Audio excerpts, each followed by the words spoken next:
doesn't go in it. Hasn't been as good, and nobody really good goes in the dunk contest, at least not very often.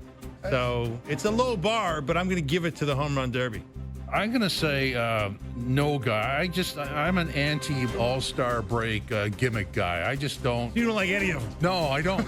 I never watch them. When I watch the Homer Derby, it's like, dude, he's tired. Or if it's a Blue Jay, oh yeah, he's going to kill himself in the second half. His home run totals are going to drop off because he's fatigued. It's an uncomfortable view for me. Okay. But the way you mapped it out with the family thing and sort of the wagering line or the in-house pool, that works. You're in the majority. I think I'm definitely an outlier on this because I've expressed this opinion before and been absolutely hammered for it. But you know what? It's just how I feel, and I'm sticking to it. You know, and same for the 3-point. It's great, and then all of a sudden, what's it worth? Yeah. It's like disposable entertainment. Yeah. As soon as it's over, it's over. You know what?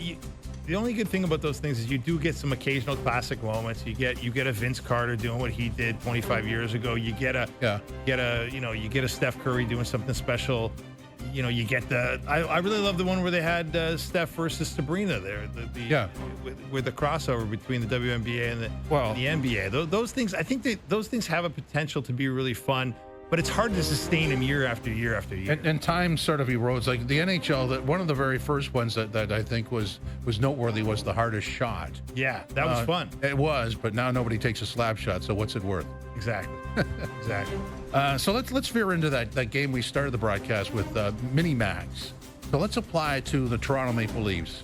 Just assuming or going with what they have now and starting the season, what's the minimum, in your opinion, they should do going forward that you'll accept? The minimum they should do going forward is to acquire the top 6 forward the GM says he's going to acquire.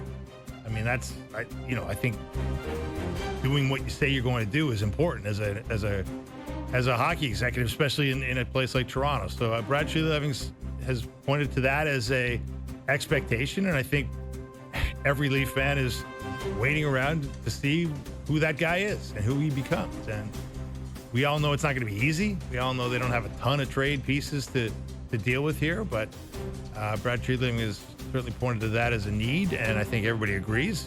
You and I are sitting here agreeing that they need that. So that would be my minimum. They do at some point. I'm going to go against the grain. My minimum is the way it is now. I would accept that just because I think that whoever that top 6 guy is shows up eventually later in the movie. What I want out of this is scrutiny on the bottom 6. I want that bottom 6 to be airtight so that when the top 6 guy shows up, it actually makes a difference. Right now, as we've seen over the last 9 years, you had that guy and you couldn't support him. Yeah. It didn't work. Yeah, no, it's a good point. I mean, there's a lot to be said for that. We just had Craig Button on, and he was, Craig made a great point about depth, right? Yeah. You looked at, I think every executive in this league, in my experience, when the Stanley Cup is awarded, they kind of start reverse engineering. How did they do it? How did the Panthers do what they did, right? And as much as we all focused on the free agency and the no state tax and Bill Zito doing this miracle worker's job of keeping all 3 of his relevant, impending free agents. Keeping all 3 in Florida at what would appear to be team-friendly deals. A lot of executives that you hear about are going through that roster and saying, how did they build a roster like this? It's not just about the guys at the top of it, right? It's about the depth of this roster and the contributors they got throughout the playoffs, which kind of made like the 3rd and 4th line on a lot of nights stars. Oh, that 3rd line's a meat grinder. 3rd line was their best line on a lot of nights. Oh, boy. And then, we all know about the turning point of the way, Maurice deployed that 4th line and what it meant to him and to that team. So you're right. It's a big factor here for the Leafs. They didn't get enough out of those guys in the playoffs by any measure. And the question is, how do you get more, right? Yeah. I mean, if at the end of the day, before the season starts, they've got a bona fide meat grinder 3rd line, that takes care of a lot of stuff. Because to me, that sample size, if you want to go back over all those losses to Boston, especially the early part of the run, the early part of the 9-year sample size, it was the third and fourth line that got eaten alive, but except for when Kadri was there. But of course, he got suspended. But I mean, that was a big factor for the Bruins. Yeah, I agree. And here's the other the storyline that to me has kind of gone underplayed is, Max Pacioretty. They lose him. Like if he's not back, I mean, he was huge in that playoff. Yes, he was. I mean, he had some really big moments. 8 points in 11 games. We all know about the big moments, but you start looking down the lineup, like, Scott Laughton, there was a lot of made, as Craig Button was pointing out, there was a lot made of Scott Laughton coming to town. Yep. And what did he end up with? 0 goals, 2 assists in 13 games. He wound up in the fourth line. There was a lot made of Steven Lorentz re-signing. What did he have in the playoffs? 0 goals, 2 assists, 2 points. I mean, we've talked about, David Kampf obviously being expendable because he only played 1 playoff game. But we talked about Bobby McMahon. Like, does he deserve that spot as a top 6 left winger? What was his playoff output? 0 goals, 3 assists.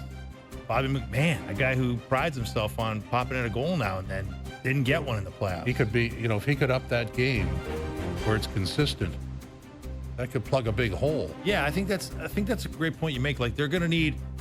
You can ask the GM to perform, a great service to the roster by adding another player, and I think that's expected. I think that should happen at some point.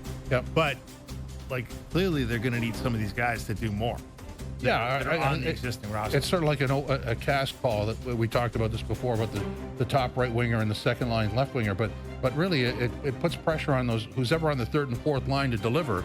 And if they continue to be inconsistent, I think you have to look at moving some of those guys out. Without a doubt. So what is the max for you? The Leaf max? I mean, I guess the Leaf max would be more if you're talking about changing the DNA.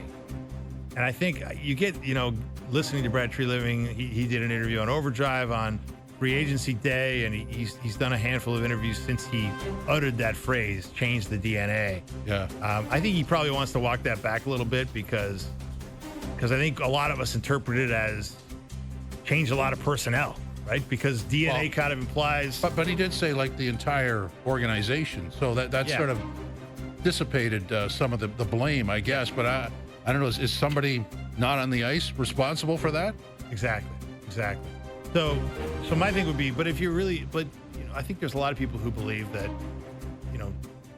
moving one, like essentially having one of the core 4 leave for not nothing, because you did get something back in the form of Waugh, but you need to do more. So would it be a trade of a significant piece that's been here a long time? Would it, I guess the one that gets brought up a lot would be Morgan Rielly. Now Morgan Rielly would have a lot to say about that because he's got a no trade